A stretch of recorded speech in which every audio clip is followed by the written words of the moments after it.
Hi guys, அஸ்ஸலாமு அலைக்கும். Welcome to Rizwana life style. இன்றைக்கி நம்ம கிச்சனில் வந்து சிக்கன் தொக்கு வறுவல் தான் பார்க்க போகிறோம். அதுக்கு நான் மிக்ஸி ஜார் எடுத்திருக்கேன். அதில் ஒரு 4 பல் பூண்டு, ஒரு 10 இஞ்சி, 2 பச்சை மிளகாய் எடுத்திருக்கேன். அதை கூட சேர்த்துக்கலாம். கொஞ்சமாக புதினா தழை, கொஞ்சமாக மல்லித்தழை, 1 டீஸ்பூன் அளவு முழு மிளகு சேர்த்துக்கலாம்.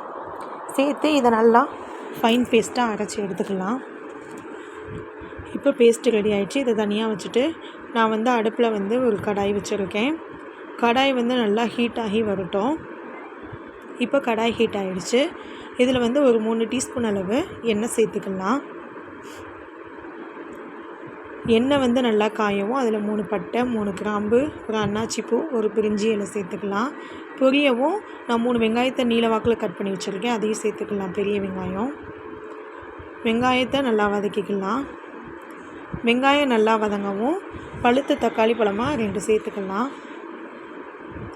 அதையும் வதக்கி விட்டு நல்லா வதங்கணுங்கிறதுக்காக கொஞ்சமாக உப்பு சேர்த்துக்கலாம். உப்பு போட்டு வதக்கணுன்னா நல்லா குலைவாக வதங்கிடும் வெங்காயமும் தக்காளியும். இப்போ தக்காளியும் வெங்காயமும் நல்லா வதங்கிச்சு. இது கூட நம்ம அரைச்சி வச்ச பேஸ்ட்டை சேர்த்துக்கலாம். அரைச்சி வச்ச பேஸ்ட்டை சேர்த்துட்டு அதோட பச்சை வாசனை போகிற அளவு நல்லா வதக்கிக்கலாம். இது நீங்கள் வதக்கும் போதே அவ்வளோ ஒரு சூப்பரான ஸ்மெல்லு வரும். நல்லா வதக்கி விட்டுக்கலாம். நல்லா வதங்கின பிறகு இது கூட மசாலா பொடி சேர்த்துக்கலாம். ஒரு 1/2 டீஸ்பூன் அளவு மிளகாய்த்தூள். உங்களுக்கு காரத்துக்கு ஏற்ற மாதிரி நீங்களும் சேர்த்துக்கோங்க. நான் வந்து 1/2 டீஸ்பூன் சேர்த்துக்கிறேன். அப்புறம் வந்து கலருக்காக ஒரு 1/2 டீஸ்பூன் வந்து காஷ்மீரி ரெட் சில்லி பவுடர் சேர்த்துக்கிறேன். உங்கள் கிட்டே இருந்தால் சேர்த்துக்கோங்க, இல்லைன்னா ஸ்கிப் பண்ணிக்கோங்க. அதுக்கடுத்து வந்து 1 டீஸ்பூன் அளவு மல்லித்தூள், 1/2 டீஸ்பூன் கரம் மசாலா, 1/4 டீஸ்பூன் வந்து மஞ்சள் தூள், 1/4 டீஸ்பூன் சீரகத்தூள் சேர்த்துக்கிறேன். சேர்த்து இதையும் நல்லா பச்சை வாசனை போகிற அளவு நல்லா வதக்கி எடுத்துக்கலாம். நல்லா வதங்கிடுச்சு. இப்போ இது கூட வந்து 1 டீஸ்பூன் அளவு புளிக்காத தயிராக சேர்த்துக்கலாம். சேர்த்து அதையும் நல்லா வதக்கி எடுத்துக்கலாம். இப்போ சூப்பராக வதக்கியாச்சு. இது கூட நான் வந்து 1/2 kg சிக்கன் சேர்த்துக்கிறேன். சிக்கன் சேர்த்துட்டு அதையும் அந்த மசாலாவோட சூப்பராக பிரட்டி விட்டுடலாம். நல்லா அந்த கறியில் வந்து அந்த மசாலா படுற அளவு நல்லா பிரட்டி விட்டாச்சு.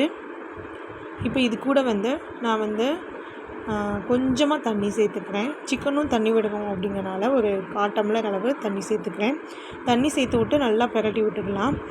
நல்லா பிரட்டி விட்டு இதை வந்து ஒரு மூடி போட்டு வேக விடுவோம். ஒரு 10 நிமிஷம் மூடி போட்டு வேக விட்டாலும் அப்பப்போ எடுத்து கிளறி வச்சுக்கோங்க. அப்போ தான் அடி பிடிக்காது. ஒரு 10 நிமிஷம் ஆகட்டும். ஓப்பன் பண்ணி பார்த்துக்கலாம். இப்போ 10 நிமிஷம் ஆகிடுச்சு. ஓப்பன் பண்ணி பார்ப்போம். சூப்பராக நல்லா கொதிக்க ஆரம்பிச்சிருச்சு. கிரேவி பார்த்திங்கனாலே தெரியும், நல்லா கெட்டியாகி வரும். இப்போ இன்னொரு தடவை மூடி போட்டு வச்சுக்கலாம். 10 நிமிஷம் கழிச்சு ஓப்பன் பண்ணி பார்க்கலாம். இப்போ 10 நிமிஷம் ஆகிடுச்சு. ஓப்பன் பண்ணி பார்த்திங்கன்னா அந்த மசாலா ஃபுல்லாக நல்லா வற்றி கட்டி சேர்ந்து வந்துடுச்சு. இது போல் நீங்களும் உங்கள் வீட்டில் வந்து ட்ரை பண்ணி பாருங்கள். சிக்கன் தொக்கு மசாலா சூப்பராக இருக்கும். அங்கே டேஸ்டியாகவும் இருக்கும். இது கூடவே மல்லித்தழை, புதினா தழை கொஞ்சமாக சேர்த்துக்கலாம். உங்களுக்கு வேணான்னா சேர்க்க வேணும்னா சேர்த்து விட்டு அப்படியே எடுத்து சர்வ் பண்ணிங்கன்னா சூப்பராக இருக்கும். நீங்கள் நம்ம சேனலை ஃபஸ்ட் டைம் பார்க்குறீங்கன்னா சப்ஸ்கிரைப் பண்ணுங்கள், லைக் பண்ணுங்கள், ஷேர் பண்ணுங்கள். மற்றவங்க பார்க்க நினச்சா ஷேர் பண்ணுங்கள். இது போல் நீங்களும் செஞ்சு பார்த்துட்டு கமெண்ட் பாக்ஸில் கமெண்ட் பண்ணுங்கள். எப்படி வந்துச்சு சிக்கன் தொக்கு வறுவல் அப்படின்னு சொல்லிட்டு சொல்லுங்கள். அஸ்ஸலாமு அலைக்கும்.